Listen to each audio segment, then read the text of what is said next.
So we missed our flight, then it was delayed, then it was delayed again. By the end, we ended up flying first class for the very first time.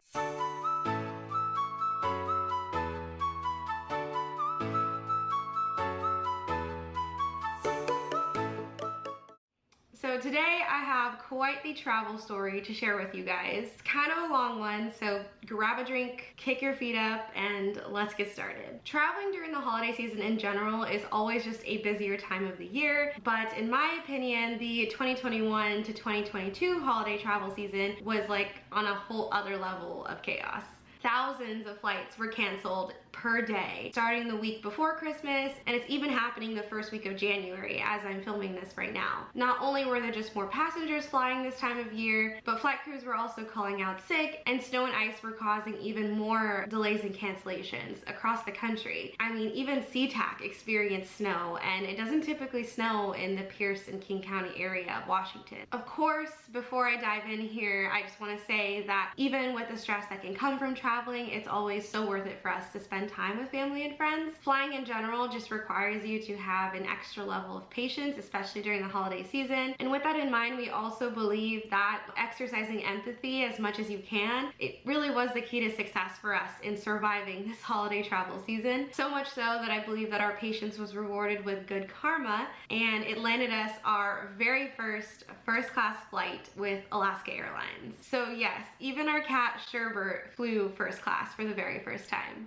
Before I jump into explaining how we found ourselves holding 2 first class tickets when we originally paid for economy, let me start from the beginning. I have been a loyal Alaska Airlines passenger for years now, so every time Lucas and I fly to and from Boston back home to Washington, we always fly Alaska Airlines. So much so that we ended up earning MVP elite status for 2022 because of the 20,000 miles that we flew last year in 2021. Their commitment to the environment, their Seattle based company, and the biggest reason why we love flying with them is because of the customer focused experience that we always get. For example, we wanted to rebook our flight one day earlier because of potential snow that was going to happen in Boston. Instead of waiting around, waiting to see if our flight gets delayed, we wanted to be proactive and fly out a day early if we could. The customer service agent that I spoke to over the phone made that process extremely easy for us. She reassured us that Sherbert's pet reservation was going to get transferred. She also confirmed that there weren't any change fees. We actually ended up getting credit back because our new flight was cheaper than our original flight, so that was great. And she even gave us advice on how to try and get seated together. Since our last minute flight change was within 24 hours, we were unable to get seat assignments together that were pre-arranged, but she did advise us that if we got to the gate early enough, we could get seat assignments together towards the back of the plane. Even though it was literally the very last row of the airplane, we ended up getting seats together, and so that was worth it. Normally, we don't really mind sitting separately on the flight, but since we had Sherbert, I hope you'd understand why it's a little bit more convenient to fly together when flying with a cat. So we made it on the flight. All things were great. Sherbert did fantastic. It was after 5 hours or so when we landed in SeaTac Airport over in Seattle. Once we got to SeaTac's baggage claim, that's when we realized that one of our bags out of 3 were not on the carousel. We've flown with other airlines who have lost our luggage before, and that was not fun to experience. This was our very first time experiencing lost luggage with Alaska Airlines. We knew the drill. You get in line over at the customer service desk that's available at the baggage carousel, ask them where your bag is, and usually they're like, we'll locate it, we'll let you know when we find it. But this time around, Alaska Airlines knew exactly where our bags were. They actually weren't lost, they were just delayed. So instead of getting on the plane with us, they were actually randomly selected to be withheld from the plane due to weight distribution concerns for safety. It is scheduled to arrive on the next plane coming from Boston to Seattle. Sure, it somewhat delayed our day, you know, getting in line and getting everything sorted, but thankfully they were more than willing to get your bag mailed directly to your destination, and they even gave us a phone number to call if we experience even further delays from our bag arriving. We ended up needing to call that number though, because the following morning our bag has still not arrived, and unfortunately it had all of our toiletries, had my makeup, it had our shoes, and we had a dinner party that we were trying to attend that evening. So we called up the number, and the ETA for our bag was set to arrive that evening. It was a little too close to when our plans were. So the customer service agent was super empathetic with our situation, apologized for the inconvenience, and set us up for a voucher to pick up replacement items. It was a great way to make a quick fix to get us some shoes and some toiletries to last us through the day until our bag arrived later that evening. Although the start of our trip had an unexpected bump, the extra thought and care from the Alaska Airlines team was really felt throughout the entire experience.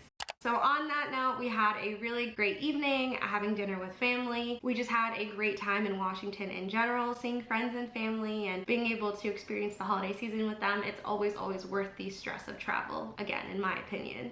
So that was our travel experience getting to Seattle. The whole story really lies with our flight coming from Seattle back to Boston. I mean, one missing bag was nothing compared to the experience that we had flying back to Boston. For the last 3 weeks or so, we've heard on the news about the constant airport chaos that's been going on because of the holiday season. Hundreds and thousands of flights getting canceled and delayed, flight crews calling out sick, snow, ice, all kinds of things nationwide, and SeaTac was no exception. All of the flight changes actually ended up creating almost like a domino effect. We ended up standing in line for 2 hours to check in our bags and check in sherbet, along with other passengers who were trying to get their flights rebooked because they missed or had flights canceled yesterday and the day before. So like a domino, passengers with flights that were canceled or delayed are now waiting in line with other passengers who had flights that were on time like us and kind of caused us to miss our flight. At the time, and as we were standing in line for 2 hours, we kept reminding ourselves that there was nothing that the customer service agents could do differently at this point. The ones that were there helping us are helping everyone as fast as they could. It was really sad to see that other people standing in line with us didn't give the customer service agents the same grace that we did. So when it was our turn, we made an extra effort to extend our gratitude to them, because it's not this customer agent's fault that this whole situation has been stressful. But unfortunately, we were told that our bags just couldn't make it onto the plane in time, and so we were forced to rebook. At this point, it is what it is. We had 2 hours waiting in line, kind of processing this possibility, and so it wasn't too much of a surprise for us, but it ended up being a little complicated trying to find flights together, especially with a pet. And so we were looking at 3 to 4 days out for standard, main cabin flights. Obviously, we were getting a little stressed at this point, up until the customer service agent was actually able to find us a flight for first class 2 days later. I was so surprised about the unexpected upgrade that I even asked if I was supposed to pay the difference. We didn't. We walked away from that experience feeling extremely lucky, even after waiting for 2 hours just to miss our flight. Instead of being kind of grouchy about things that we couldn't control, we decided to choose to be excited about our first class experience that we get to have 2 days later. Everyone was just trying to get home after Christmas, and we just kind of had to wait our turn. So luckily for us, waiting our turn meant first class tickets. So we called my mom to ask her to swing back around, but our luck kept extending because my godmother actually was having dinner 5 minutes away from the airport at the time that we missed our flight. And so she offered us a ride home, and we were able to get in the car 15 minutes later. And our luck even continued further when I realized that the flight that we were supposed to be on really wasn't meant to be. Because when we were on our way home back to my parents' house, my mom called us, shared with us that we had accidentally left our car keys on the kitchen counter. These are the car keys that we would have needed to pick up our car over at the Boston airport. So if we had made our flight on time, we would have found ourselves in Boston rummaging through all of our bags and luggages looking for keys that were sitting 3,000 miles away. Thank God we missed that flight.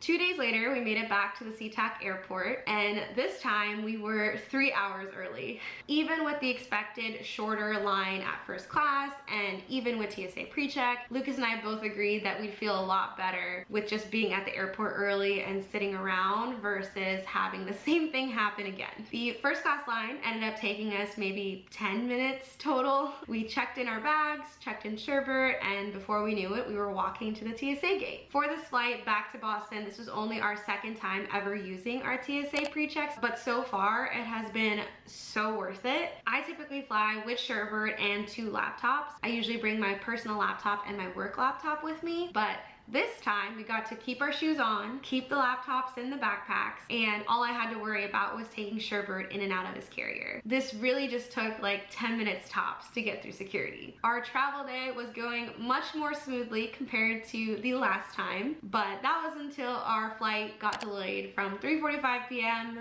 to 5 p.m. But truthfully, the delay wasn't that big of a deal because our first class tickets actually provided access to the Alaska Airlines Lounge.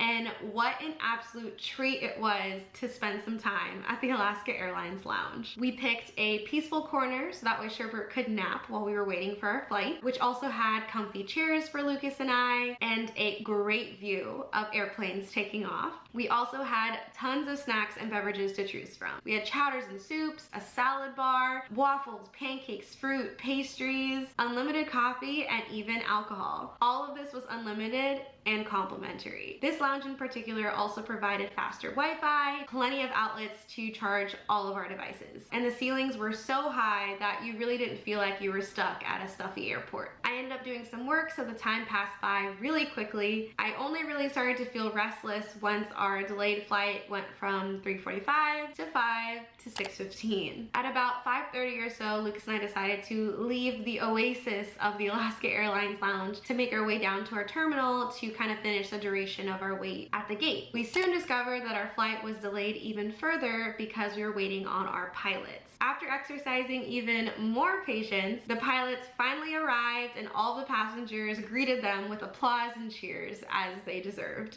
We were assigned row number 2. You know, Lucas and I are actually pretty used to boarding early because Alaska Airlines allows their active duty service members to board early. What we were not used to was walking like 5 steps onto the plane and being at your seat. We had boxed water and hand wipes waiting for us. Once we got in the skies, I ordered a hot tea and it came in like a real mug. I also ordered a complimentary cheese board, which included my favorite Beecher's cheese, and of course, a glass of Cabernet on the side. I also got some editing done on the flight, so the 4.5 hours flew by really quickly, and before we knew it, we landed safely in Boston. We were so happy to be home.